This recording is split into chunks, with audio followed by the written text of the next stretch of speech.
Hello everyone, Josh first back again, bringing you some more Digimon ReArise, and today we're going to be talking about the new stuff that's coming with the new patch update that we just had.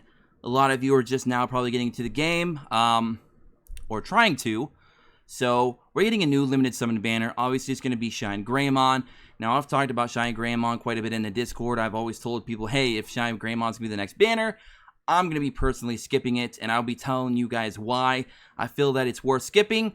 This is a pretty easy skip for me. So he's going to be coming, and of course with him will be his Clash Battle. You're going to have to do his Clash Battle to get his exclusive Digivolution code, so you'll be able to make him a Mega. He should be dropping later today for most of you. For me, it's going to be at 2100 hours on Thursday, October 31st, which of course is Halloween today. I'm recording right now at around like 1:30 a.m., so it'll be much later in the day for me.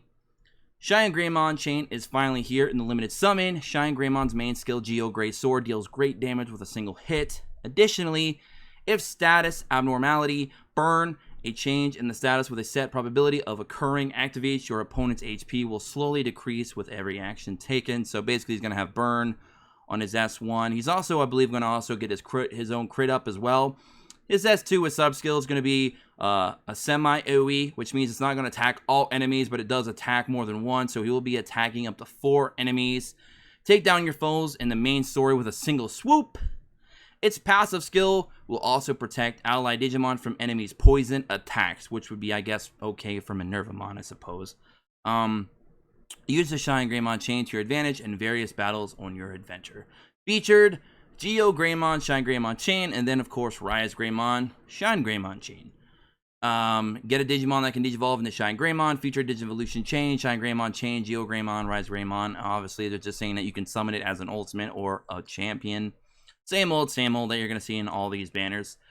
Shinegreymon chain details at final Digivolution and max level. So he's going to be doing 460% damage to a single enemy target, 60% chance to inflict burn on a single enemy target for 2 turns, increases one's own crit rate by 50% for 2 turns.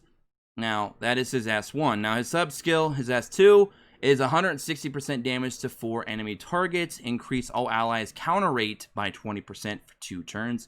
His passive, nullify poison effects targeting all allies for 3 turns, and his stats are 5720 HP, 3520 power, 1339 defense, and 27 speed. He is, of course, personality brave, attribute holy. Now, because they are giving us all this information, and we've already went over it in this video, I probably won't be doing a preview of this guy like I've been doing with a lot of other, singular Digimon. Both Mega and Ultimates, but I will be adding him to the next week's tier list. Well, actually, it'll be later in this week. It'll probably be sometime this weekend. I'll be releasing the new tier list update for Megas, and obviously he will be included in that list. Now, here's my problem. This guy's not very good. Not in the sense that he's worth summoning for. If you already have Wargreymon, which a lot of you already do, because he isn't a step-up banner, so you can get him guaranteed, you don't really need Shinegreymon. In JP, Shinegreymon came before Wargreymon. I believe he was actually the banner before Wargreymon, if I remember correctly. Because in JP, we started with Metalgarurumon, and then I believe we got Shine, and then we got Wargreymon. I think that's the order they went in. I think. I might be wrong there, but I'm pretty sure that was the order that we went in. So this guy came out, and then Wargreymon came out, and a lot of people just started running Wargreymon over this guy anyway. And the problem with this guy is he's got okay stats. His stats are right around par for a power type Digimon, because he is a power type, not a tech. So you gotta keep that in mind. He does have 3520 power, so he's gonna be another power type. You're gonna get over 4K easily with plugins. That's not a problem. You're gonna be able to get his speed up. You're gonna add 24 speed to that with 2 gold plugins. Not a problem. But the issue with him is his skill set. Nullify Poison.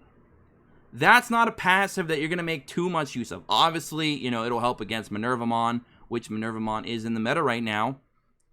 But he's also a power type, and power is not in the meta right now. And he has nothing in his arsenal that's really anti-meta. Nullify Poison is great. It does help with Minervamon in particular, but he don't really have anything to help deal with AoE tech speed type teams. especially ones that are running deft, which means they're getting speed on their 3rd and their 6th plug-in slots, which means they're going to be having like 250, 270 plus speed. And you're going to be running a power-heavy team because you're going to be obviously running probably a Wargreymon with a Shinegreymon on top of a power buffer, because there is no power buff in his skill set outside of him just increasing his crit rate by 50%. But if you don't get that crit rate, the other 50% is going to be RNG based. So unlike Metal Garurumon and Wargreymon, he has no power enhancement of his own. Therefore, his attacks will be a little bit weaker than some of the other units you're going to be running that are benefiting from power increases by either tech types or power types. So he's already running into a little bit of a problem there. Now, single target damage, that's great. That'll be helpful in Clash battles if you want to run a very power heavy team for Clash battles. He'll do you good there. But is it really worth summoning for just for Clash battles when the majority of your content is going to be revolving around PvP, because that's where you're going to be getting your rubies from? And as we say in a lot of our videos, PvP in this game is very important. It does take priority over a lot of other content because that is the best place to get rubies at this time in the game for both free-to players and people who spend money. So PvP has to take a priority over everything else, because without rubies, you don't summon, and none of these new Digimon are going to matter in the first place because you have no rubies. So you got to make sure PvP is a priority. Obviously, Clash Battle is important, but not nearly as important as PvP, and the PvP meta right now just kind of really doesn't work in favor for this guy. And until we get some better powered type Digimon down the road, I don't see that changing. Outside of Creepymon being a very powerful power type, but he is also benefiting from being a def type, so he can make use of a lot of various other things, and he's built more of like a brick wall that can hit you back. This guy really isn't doing that, so he's just not going to fit well in most of your teams. 160% damage to 4 enemies. Here's the thing. You could actually farm up that Pumpkinmon that we're getting right now that goes only to Pumpkinmon as an ultimate. If you farm up all of his eggs and max him out, he's going to do 160% damage to all targets. Not 4, but 5.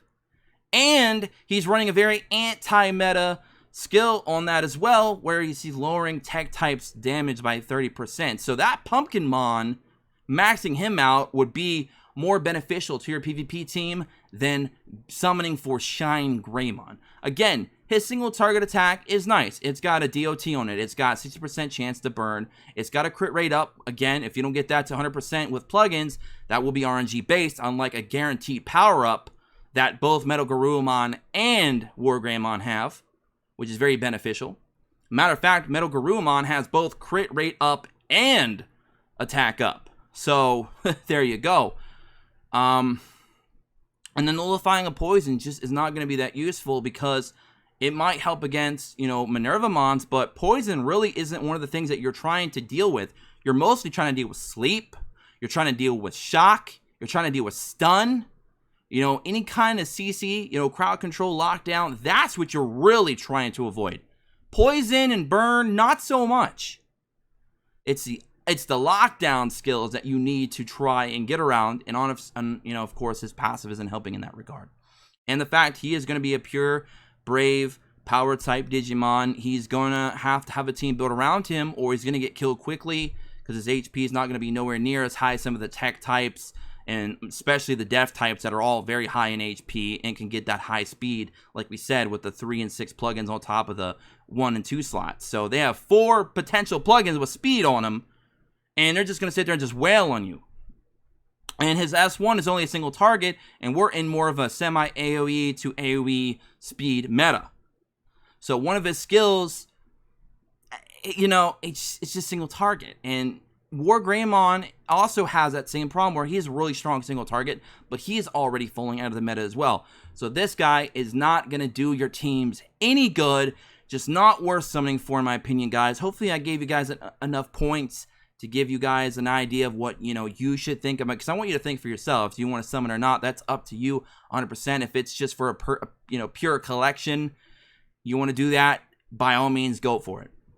But if you're wanting to summon this guy in hopes that he's going to be competitive, it's not going to happen. So that's just my personal opinion. That's my take on it, guys. It's an easy skip for me. I'm probably not going to be going for Shinegreymon at all. There just is no point. There's going to be much better options out there. He's not really going to help establish my team right now. I could just build up the Max Pumpkinmon and do the job just as much, if not better than he would against the current speed tech meta. Or I would just stick and run with the meta with tech anyway. So really, there's just no room for him in my PvP team. In Clash Battle, yes, his S1 would be pretty nice to have him paired up with a Metal-Garurumon or a Wargreymon. You just have really strong single targets. That's fine if that's really what you want to go for. But is he really worth something for just Clash Battle? That, I don't know. I'm going to leave that up to you guys. Let me know what you think in the comment section below. But that is my review of course, Shinegreymon banner and what's to come here in this, in this latest update. I believe they also added, finally, slower load times, which is very good. And we're also getting, let's see, did they finally add the floors? It looks like they finally added the floors that they've been saying for a week were added when they clearly weren't. Let's see, are they finally there? They are finally here. Floor 51 through 60. Here we go. Finally, it's a miracle. So we're going to get about another 100 rubies out of this, some various other rewards. I'm curious what that level 57 is going to be. Let's take a quick look at it. So the Tenacious is power and pinpoint. So unfortunately, not too good.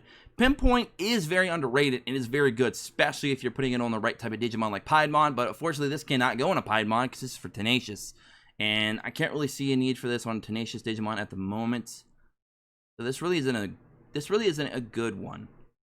It's not bad because it is a free gold plugin, but it's a lot of the plugins in this underworld so far haven't been too great. But hey, it's free. What are you gonna do? At least we're gonna get another 100 rubies out of it. But anyways, that's my update for you guys. Hope you guys all enjoyed. Again, please subscribe for more content here on the channel. Don't forget to tick notifications so you don't miss a thing. Subscribe to my second channel, which I'll be hopefully getting some videos out later this week for wrestling fans out there. If you are into wrestling, go ahead and subscribe to my second channel, which will be in the description below. And also, don't forget to go ahead and comment below what you guys think about Shinegreymon. You're going to be summoning for him. You're going to be skipping him. Hopefully, I gave you guys a lot of, pointers on that. If you have any questions, let me know. You can also join us in the Discord in the description below, and you can ask me questions there as well, or ask any other of the fellow community members we have. And that's going to be it. So I hope you all have a wonderful day and a wonderful Halloween if you do celebrate that. And I'll catch you on the next one. Peace.